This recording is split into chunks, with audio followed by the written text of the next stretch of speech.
America ఇరాన్ల మధ్య శాంతి చర్చలు కొలిక్కి వచ్చాయని యావత్ ప్రపంచం సంబరపడిపోయింది. తీరా చూస్తే పరిస్థితులు మళ్లీ మొదటికి వచ్చేలా కనిపిస్తున్నాయి.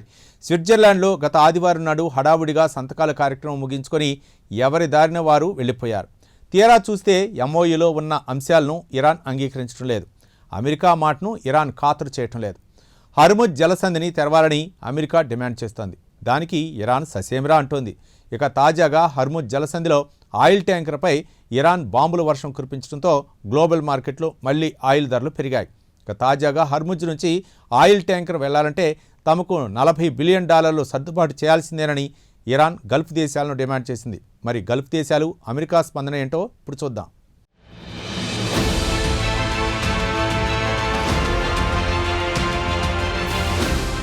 అమెరికా ఇరాన్ల మధ్య శాంతి చర్చలో కొలిక్కొచ్చినట్లు కనిపించినా వాస్తవానికి పరిస్థితుల్లో ఏమాత్రం పురోగతి కనిపించడం లేదు. ఇక ఇరాన్ తాజాగా గల్ఫ్ దేశాల్ని ఉద్దేశించి హార్మోజ్ జలసంధి ద్వారా ఆయిల్ ట్యాంకర్లు వెళ్లాలంటే తమకు $40 బిలియన్ ఫీజును సమర్పించుకోవాల్సిందేనని షరతు విధించింది. ఇక ఇరాన్ అసలు ఉద్దేశం ఏడాది హోర్మూజ్ ద్వారా వెళ్లే ఆయిల్ ట్యాంకర్ల ద్వారా $40 బిలియన్ ఆదాయం సంపాదించుకోవాలని చూస్తోంది. ఆయిల్ ట్యాంకర్లు సురక్షితంగా దాటిస్తామని, ట్యాంకర్ల సేఫ్టీకి తమదే బాధ్యత అంటోంది ఇరాన్ అని అమెరికాకు చెందిన వాల్ స్ట్రీట్ జర్నల్ ఒక వార్తను ప్రచురించింది. ట్యాంకర్ల సేఫ్టీ తమదే బాధ్యత అంటోంది ఇరాన్ అని అమెరికాకు చెందిన వాల్ స్ట్రీట్ జర్నల్ ఒక వార్తను ప్రచురించింది. ఈ ప్రతిపాదనను టెహ్రాన్ గల్ఫ్ దేశాలతో చర్చిస్తోంది. అయితే ఇస్లామాబాద్ మెమొరాండంలో హార్మూజ్ జలసంధి ద్వారా వెళ్లే నౌకలపై ఎలాంటి ఫీజు వసూలు చేయాలని ఎక్కడా లేదు. ఇక ఈ యుద్ధంలో దారుణంగా దెబ్బతిన్నందువల్ల ఆదాయం కోసం హార్మూజ్ జలసంధిపై పడింది ఇరాన్. దీని ద్వారా రెవెన్యూ సంపాదించుకోవాలనుకుంటోంది. ఈ జలసంధి ద్వారా వెళ్లే ఆయిల్ ట్యాంకర్లను సురక్షితంగా జలసంధిని దాటిస్తామని ఇరాన్ గల్ఫ్ దేశాలకు హామీ ఇస్తోంది.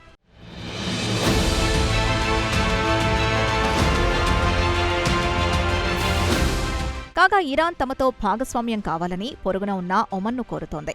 వచ్చిన రెవెన్యూను చెరిసగం పంచుకుందామన్న ప్రతిపాదనను ఒమన్ ముందు పెట్టింది. అలాగే చైనా, ఈజిప్ట్ని కూడా తమలో భాగస్వామిగా చేసుకోవాలని చూస్తోంది. అయితే ఇరాన్ తరపున సంప్రదింపులు జరుపుతోంది మాత్రం ఇరాన్ పార్లమెంట్ స్పీకర్ మొహమ్మద్ బాగేర్ గాలిబఫ్. ఆయనే ఈ ప్రతిపాదనను తీసుకొచ్చారు.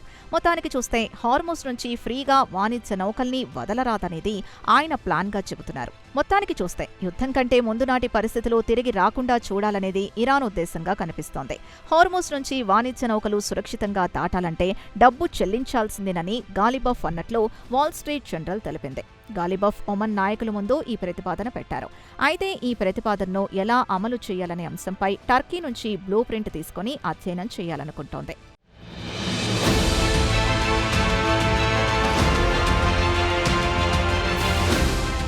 ఇక టర్కీ విషయానికొస్తే దార్దనెల్లెస్ జలసంధిని నిర్వహిస్తోంది. ఈ జలసంధి ద్వారా వెళ్లే వాణిజ్య నౌకలపై టర్కీ ఫీజు వసూలు చేస్తోంది.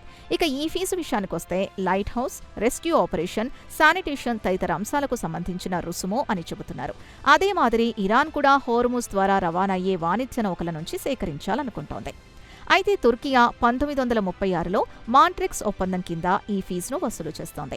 అయితే ఇప్పటి పరిస్థితులు మాత్రం భిన్నంగా ఉన్నాయి. ఒకవేళ ఇరాన్ అమలు చేయాలనుకుంటే న్యాయపరమైన చిక్కులు కూడా ఎదుర్కోవాల్సి వస్తుందని న్యాయ నిపుణులు హెచ్చరిస్తున్నారు.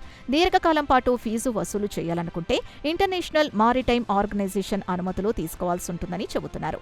లేదంటే ఇంటర్నేషనల్ కోర్టులో ఇరాన్పై కేసులు నమోదు చేయవచ్చని చెబుతున్నారు మారిటైమ్ నిపుణులు.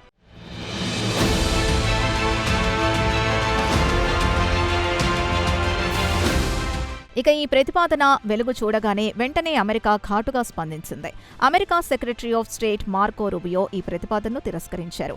ఈ భూప్రపంచంలో అంతర్జాతీయ జలమార్గాలపై ఛార్జీలు వసూలు చేయడానికి వీల్లేదని ఆయన చెప్పారు. ఈ ప్రతిపాదనను అంగీకరించే ప్రసక్తి లేదని రూబియో బహ్రెయిన్ పర్యటన సందర్భంగా తేల్చి చెప్పారు. గల్ఫ్ దేశాలు ఈ ప్రతిపాదనను వ్యతిరేకించాయన్నారు. ఇరాన్ అత్యంత ప్రమాదకరమైన క్రీడకు తెరతీస్తోంది. ఇరాన్ను చూసి మిగిలిన దేశాలు కూడా అదే బాటలో నడిస్తే ఎలా అని ఆయన ఇరాన్ను నిలదీశారు. ఇక తాజాగా స్విట్జర్లాండ్లో కుదిరిన ఎంఓయూలో హార్మూజ్ జలసంధిని 60 రోజుల పాటు టోల్ ఫ్రీగా అనుమతించాలని ఇరు దేశాలు ఒక ఒప్పందానికి వచ్చాయి. ఇక వాణిజ్య నౌకలు సురక్షితంగా హార్మూజ్ జలసంధిని దాటించడం కూడా ఇరాన్ బాధ్యత అని ఎంఓయూలో ఉందని రూబియో చెప్పారు. వెంటనే ఒమన్ కూడా తమ వాటర్వే ద్వారా వెళ్లి నౌకల నుంచి తాము ఎలాంటి రుసుము వసూలు చేయమని స్పష్టం చేసింది. ఇంటర్నేషనల్ మారిటైమ్ ఆర్గనైజేషన్కు అన్ని విధాలా సాయం చేస్తామని హామీ కూడా ఇచ్చింది.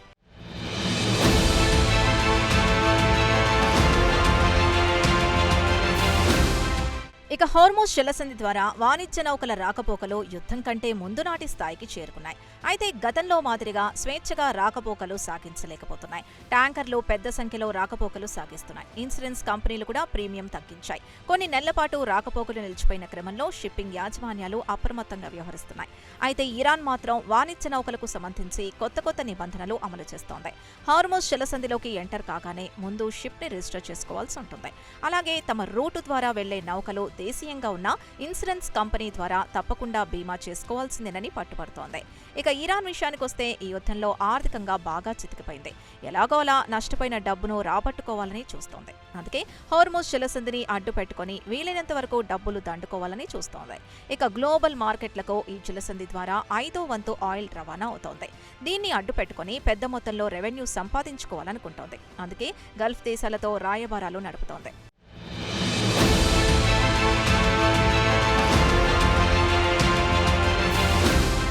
అయితే ఇరాన్ మాత్రం పెద్ద ఎత్తున డబ్బు దండుకోవడానికి ప్రణాళికలు సిద్ధం చేస్తోంది. అలా చేస్తే న్యాయపరమైన చిక్కులు కూడా ఎదుర్కోవాల్సి వస్తోందంటున్నారు. దౌత్యపరంగా దాదాపు అన్ని దేశాలు వ్యతిరేకించే అవకాశాలే ఎక్కువగా ఉంటాయి. అంతర్జాతీయ వాణిజ్య నౌకల రాకపోకలకు గాను గతంతో మాదిరిగానే ఉచితంగా అనుమతించాలని కోరుతున్నాయి. కాగా ఈ ఏడాది జూలై 1 నుంచి ఇరాన్ టారిఫ్ విధించాలని చూస్తోంది. టన్నుకు $6.70 చొప్పున వసూలు చేయాలని నిర్ణయించినట్లు వాల్ స్ట్రీట్ వెల్లడించింది. కాగా తుర్కియా ఇదే మోడల్ని అనుసరిస్తోంది. ఇదే మోడల్ని హార్మోజ్లో అమలు చేయాలనే ఆలోచనలో ఉంది ఇరాన్. అయితే మారిటైమ్ లా ప్రొఫెసర్ జేమ్స్ క్రాస్కో మాత్రం తుర్కియా అంతర్జాతీయంగా ప్రాంతీయంగా పలు దేశాలతో చర్చలు జరిపి అంగీకారానికి వచ్చిన తర్వాత మాత్రం ఫీజు వసూలు చేస్తోందని గుర్తు చేశారు. ఏకపక్షంగా తుర్కియా వసూలు చేయడం లేదని వెల్లడించారు. ఒకవేళ ఇరాన్ హోర్ముజ్ ద్వారా రవాణా అయ్యే నౌకలపై రుసుము వసూలు చేయాలంటే మాత్రం international maritime organization, united nations ఏజెన్సీలతో పాటు పలు అంతర్జాతీయ షిప్పింగ్ నియంత్రణ సంస్థలతో పాటు సుమారు 176 దేశాల అనుమతి తీసుకున్న తర్వాతనే ముందుకు పోవాలని సూచిస్తున్నారు. ఏకపక్షంగా ముందుకు పోతే టెహ్రాన్ న్యాయపరమైన చిక్కులు ఎదుర్కోవాల్సి వస్తుందని హెచ్చరించారు క్రాస్కో.